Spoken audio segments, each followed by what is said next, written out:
You wouldn't know what to do if you didn't get to hear the song, would you, Rodney? I would not. I would not know what to do. You're right. Well, James made sure that we played it. A lot going on right now with Alabama sports. Of course, football taking center stage. 3 practices, 1 week of spring drills in the books. Just your impressions from the first week of being out there watching this team on the field. Well, Gary, it sounds like a broken record.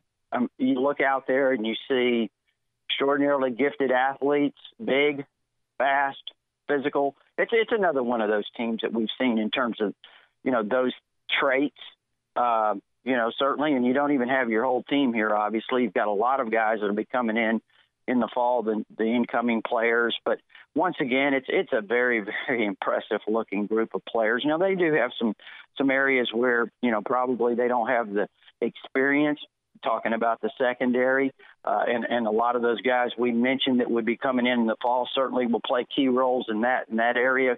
Will have opportunities to.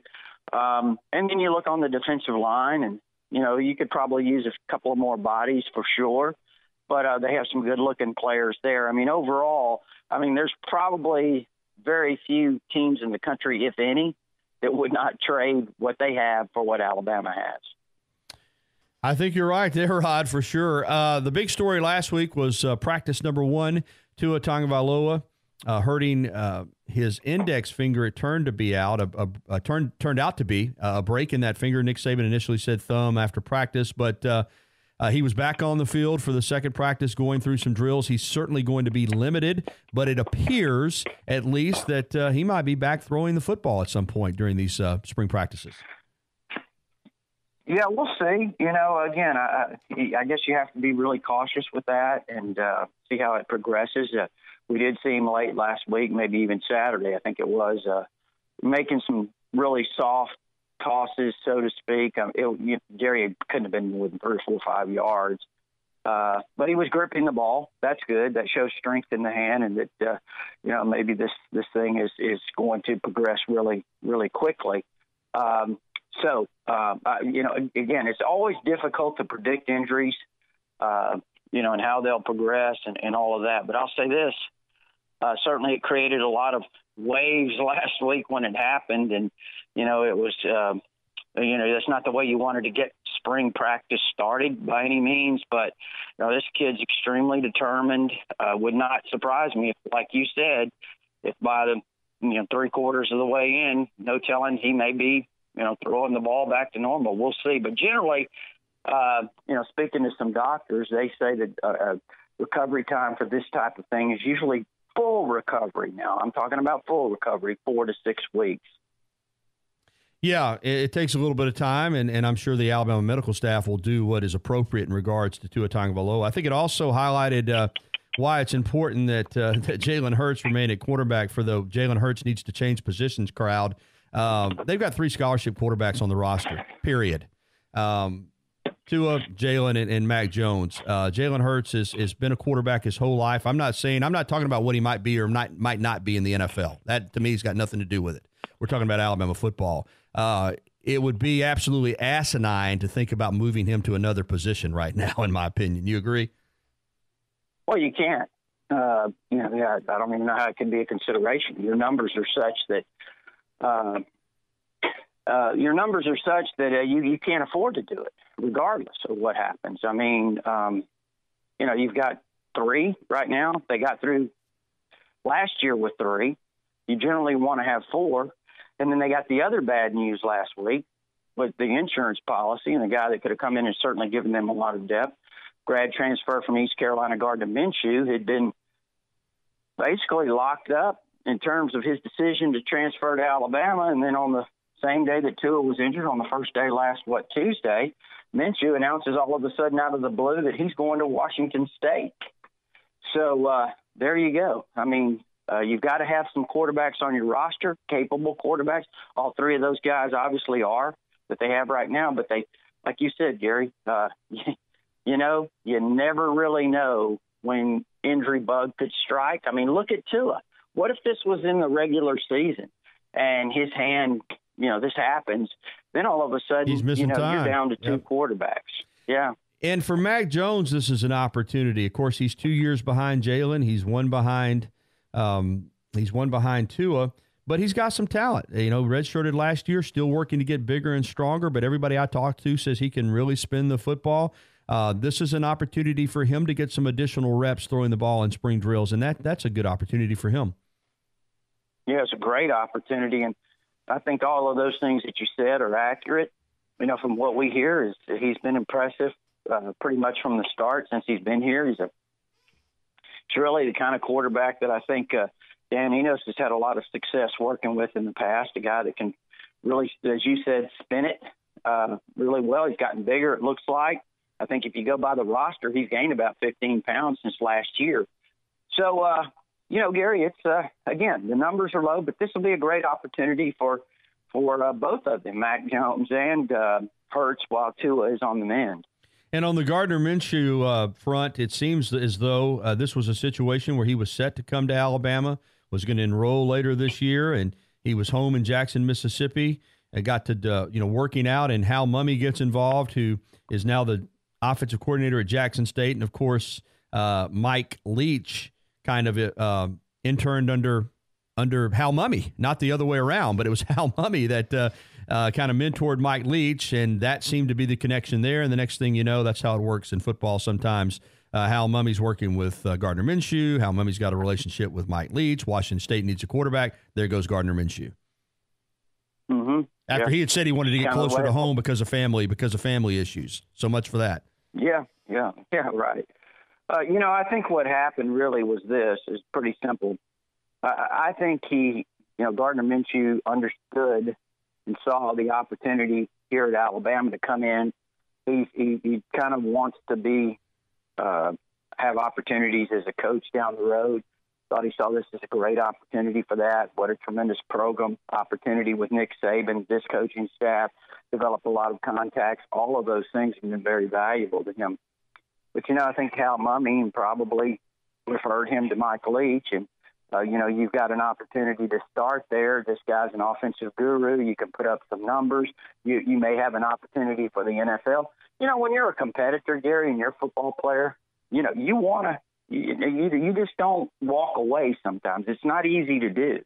And I think that one, probably certainly rekindled his desire to say, hey, you know what? I really want a legitimate shot to play. I want to finish out my career. The offensive line, a lot of talented athletes have been recruited there. Of course, you lose Bozeman, the center. Now, Womack, the starting right tackle from a year ago, is out with a foot injury. So it's going to give the coaches an opportunity there to tweak on the offensive line a little bit. And we talk about the competition at Alabama from year to year. With Womack out, they're going to get a chance to look at some of these young offensive linemen. And that's an area where just because somebody was a starter last year, whether it's Matt Womack or Lester Cotton or anybody else, doesn't necessarily mean they're going to be a starter this year. There's a lot of competition along that offensive line, Rodney. Yeah, have recruited extremely well. No question about that. You'll look outside. Just think how many teams, Gary, last year in the championship game could have lost their starting left tackle, what a valuable position that is, and brought in a guy that basically had little experience on this level and performed the way Alex Leatherwood did against some of those players at Georgia. What a tremendous job he did. He's certainly one of those guys that you're speaking of. Jedrick Wills is another one. Both those guys have a lot of versatility. And I think Leatherwood right now is working at left tackle. He could also work in at guard. Jedrick Wills at right tackle could also work in at guard, could even work at center. Those are certainly two guys to keep an eye on. But, Gary, we've talked about this repeatedly on TighterInsider.com and maybe even on your show here, just how much experimenting and shuffling we think that they'll do on the offensive line this spring. Those guys we mentioned, Jonah Williams, returning left tackle. He could work at center. He could work at guard. He has worked some at the left guard, I think, this spring already. Ross Pierce-Baker has been a 3-year starter at left guard. Now he's working at center. Of course, you remember a couple of years ago, it looked like he would be the center until about 10 days before the opener against USC when they slid Bradley Bozeman in there. So Pierce-Baker has some experience at center, at least a ton of practice experience from the past. Lester Cotton, we thought he would be limited this spring, but he's gone through. It seems like he's gone through a lot of work so far at right guard. Matt Womack is out. So like you've said, Gary, when these guys are out, it provides these other guys tons of opportunities. So one guy we haven't mentioned and I know you and I both feel the same way about this guy when you just look at him on the hoof, Scott Lashley, the redshirt sophomore from West Point, Mississippi. He and Jedrick Wills at that right tackle spot. Boy, there's a couple of pretty good-looking players. I know Lashley's got, obviously some developing to do, but he has certainly got the physical tools. Yeah, no doubt about it. They are loaded with specimens on that offensive front. Defensively, there's some concern about the defensive line. Obviously, in the middle there with Deron Payne leaving, you don't find many Deron Paynes, but just my initial impressions watching those defensive linemen, boy, you look at Bugs, you look at Raekwon Davis, you look at Terrell Lewis, how much bigger he's gotten. I know they're trying to develop, some depth there, but there's still a lot of good-looking football players along that defensive line. Yeah, and you talk about Terrell Lewis lining up actually as a jack linebacker, but he lines up as a defensive end basically with his hand down. So you remember the sack he had against Georgia; his hand was down, and you're right. I mean, he is. Christian Miller is a nice-looking physical player. How he's developed himself from 205 to about 250. And the other day we were doing the interviews, and Christian comes in, looks good. Man, he is a great kid, well-spoken, just kind of the kind of guy that you want to plug in there and be a face of your program, in some ways, the way he presents himself. And then all of a sudden, Gary, Terrell Lewis comes in, and you're like, whoa. I mean, Christian Miller looks good, really good, but this guy is just kind of a different level. I mean, when you just look at him physically, I think he's around 255 or 260 maybe. I don't know, but he is certainly extraordinarily impressive. And we've seen, his athletic ability. Raekwon Davis and Bugs have both had great off seasons, according to people we hear from. And about Quentin Williams. Thought he made a ton of plays last year every time he was in the game. LeBron Ray is going to be a fantastic player. Really, we talked about Fedarian Mathis over and over. I certainly think that he's got a lot of potential as a redshirt freshman to come in and contribute quite a bit. And Stephon Wynn's a true freshman that's going through, the kind of the early enrollee. He's being inducted right now into what it really kind of is and takes to play here. So they've got some really good players, some potentially really very good players. And, you always want more numbers, Gary, especially on the defensive line. I mean, if you've been following as long as, you and I have, you understand the importance of those defensive lines. With that in mind, there continues to be some discussion that Alabama wants to add another defensive lineman, a possible grad transfer. Any movement on that front? Well, Tavita Musaika was in this weekend from College of San Mateo, 6'1", 330. He was a very good JUCO player out there at College of San Mateo in California. I actually talked to his coach last week about it in a little bit. We'll see. I haven't gotten any feedback on exactly how his visit went, but I do know that, they're certainly looking at him as a possible guy to add to the 2018 class that could come in. He would actually be here this summer and be a part of this next year's team. So, if you look at his tape, he certainly looks pretty good. You always need those interior defensive linemen. So, we'll see what happens with him.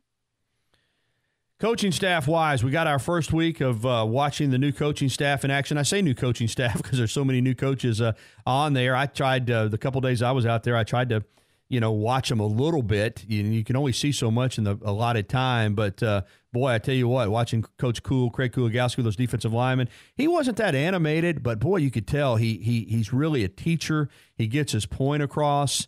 I got a chance to watch the new wide receivers coach Gaddis. Now, he is pretty animated. But just all in all, did you have an opportunity to watch the staff working, and what was your impression of all the new coaches?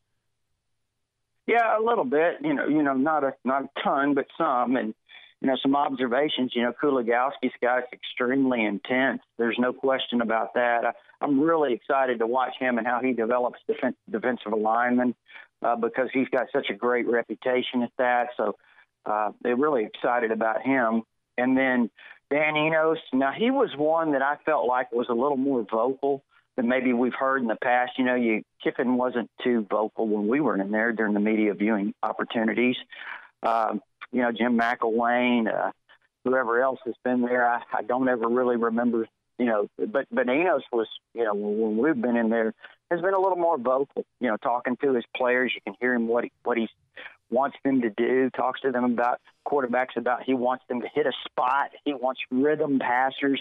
You know, he wants the ball out on time and accurate. I mean, all these coaches do, but, you know, just to hear him express that's a little bit different, you know, from our perspective. You know, I'm trying to think of the other job. You're right. Gaddis seems to be very, very active with the receivers, certainly, you know, instructing them quite a bit. I'll tell you the one that really seems a little different, and it's because he's been here for so long without Burton. You know, Burton Burns not here. You just kind of miss that a little bit because you always walk by the running backs group. Right. There's Coach Burns, and he's always, you know, talking to them in his way and making sure they're doing all the little details. And, you know, but Joe Panunzio is doing a great job out there relating to these running backs.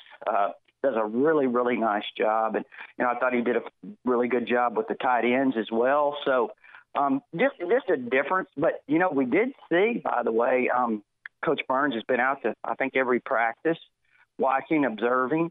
And also last week, Gary, I thought it was interesting. I think it was on Saturday, Bo Davis, the former Alabama defensive line coach, was at practice, as was Carl Dunbar, who was last year's defensive line coach, well, actually the past 2 years. So those were some interesting guys at practice, and as well as some of the former players. Yeah, both those guys now in the NFL, Dunbar and Davis. You're right, very, very interesting. I talked about this earlier. I want to get your input because you're like me. You're a little bit of a historian in terms of the program, and there's been a growing amount of momentum from fans and now media too about Alabama's football scheduling. And I went over the 2018 schedule already. I'm not going to bore you with it. You already know it, but it is not, outside of the conference games, it's not a great schedule. It's not a very appealing schedule. Alabama, Notre Dame, Alabama, Texas being mentioned, two teams that historically Alabama has had trouble against, not necessarily recently, but over time. I'm at a point where I can see the fans. I understand you've got the schedule based on your goal of trying to win a national championship, but I think it's time. I think it's time to look at bringing in some marquee non-conference opponents to Bryant-Denny Stadium again. Obviously, if you bring in a Texas or Notre Dame, you got to go to their place. But I think fans would be excited about that. I understand what the neutral site games have meant and to this program and in building it where Coach Saban wants it to be. But I think it's time to look into that again, and I'm glad that Alabama's doing that. What's your opinion? Yeah, I think it would be nice I wish they could do something like that now. I don't know that we're talking 5 years down the road, 8 years down the road, whatever it is. I would sure like to catch Notre Dame, Texas, Oklahoma. Yeah, while you're better. during this stretch run right here that Alabama's in right now. You know, we don't know how long this is going to continue at this level. I mean, this is unprecedented. But yeah, you know, I would like to see those teams that have an opportunity to bring them in here, and then also maybe go out there to their places. But I think that would be really good. But I do think, too, I think the SEC has always been so tough, you know, just to survive through the gauntlet sometimes is extraordinarily difficult. You know, I think that's what makes Alabama, sometimes the difference between Alabama and these other teams is just being able to sustain and survive the season. You know, even last year, I mean, think about the injuries that they had, which you know about, everybody does, and there's no other team in the country, I don't think, that could endure what Alabama endured and end up winning the national championship. Just quite amazing. And I mentioned this earlier as well. The non-conference schedule this season is Arkansas State, Louisiana Lafayette, and the Citadel. And certainly Arkansas State's a capable program. Lafayette, we know, from their days of Southwestern Louisiana, the success that they've had. So it's not like those are games where you can just show up, all right? But why, Rodney, do you think there is so much opposition at Alabama to playing other in-state schools if you're going to play these directional games? LSU does it. They did it when Saban was there. Auburn does it. You think you'll ever see? I think there'd be a lot more interest in seeing Alabama play Jacksonville State or Troy or North Alabama than playing Lafayette or Arkansas State or the Citadel. Do you think that will ever happen? And why do you think Alabama is so opposed to it? Well, whether it ever happened, I don't know. But the only thing I can assume is that they feel like maybe there's everything to lose, nothing to gain. I really don't know exactly why, Gary, to be honest with you. So I'm just speculating. That's it. I do think you're right. It would generate more interest than some of these other games to some extent, because it is playing an in-state school. I think Auburn plays a few of these teams, don't they? They played Troy, I think.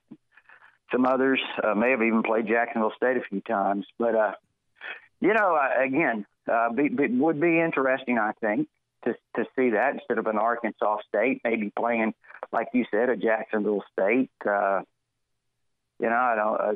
I think there would be certainly great opposition there. We're playing UAB, I guess. But, we'll see what happens. Things do change, Gary. Last question, Rodney. The spring football games have become a big deal since Nick Saban got to Alabama. And you and I still tell the story. We were sitting there in the press box in 2007 just in disbelief as fans just continued to pour in, over 90,000. We saw what Georgia did last year with Kirby Smart. We see Jeremy Pruitt making the big push now at Tennessee. I mean, this is a big deal to get big crowds. Alabama's coming up April 21st. How important is it for Alabama to continue to have huge crowds for the 8A spring game now that it's become such a point of emphasis, particularly in the recruiting game? Mm-hmm. Yeah, I think it's always important, to keep the enthusiasm high. And, I think that's certainly a goal, that they would like to have as many there as possible. And I really felt like the turnout for the championship parade that you guys did on WVUA. Oh, it was awesome. I mean, that was amazing. Yeah, it was. I mean, can you imagine? It was simply amazing. I think it was, maybe the way that the game was won and all of those things certainly seemed to rejuvenate, put a shot in the arm to the program, maybe, because sometimes you do get complacent. And I think maybe in these 8A crowds, you've seen a little bit of that. But, I think that there's a good chance that you'll see a really big crowd on 8A, and hopefully they fill it up. You feel a lot of electricity. Keep things exciting, and certainly I hope the enthusiasm stays high and they have a huge turnout. Well, you keep it exciting on TiderInsider.com. I know that. Sometimes I'm scared to get out on the forum if there's a controversial subject floating around, but you have a lot of fun with it, and of course it's very informational too. And I guess the best part, Rodney, is it's still just $48 a year, which is unbelievable in this world that we live in now, that you can get that much information for that price. Yeah, it's only that, break it down, Gary. It's only 15, 16 cents a day, whatever, $4 a month, whatever it is. And $48 a year, you can get instant access with your credit card right now. Or you can if you prefer, there's an address to send a check. Gives you all our premium information. I had a lot of notes last week from practice, individual notes on players and so forth and so on. Have a lot more this week. And, the forums, as you mentioned, Gary, certainly they're a constant load of information and opinions and all that. And a lot of stuff going on right now with basketball still, a lot of Final Four talk. So it's not just Alabama, but it's, they talk about college football and basketball in general. All right. TiderInsider.com is where you can find him. You'll also see Rodney Orr with me tomorrow night at 6:30 on Tider Insider TV. Thanks for the time, Rodney.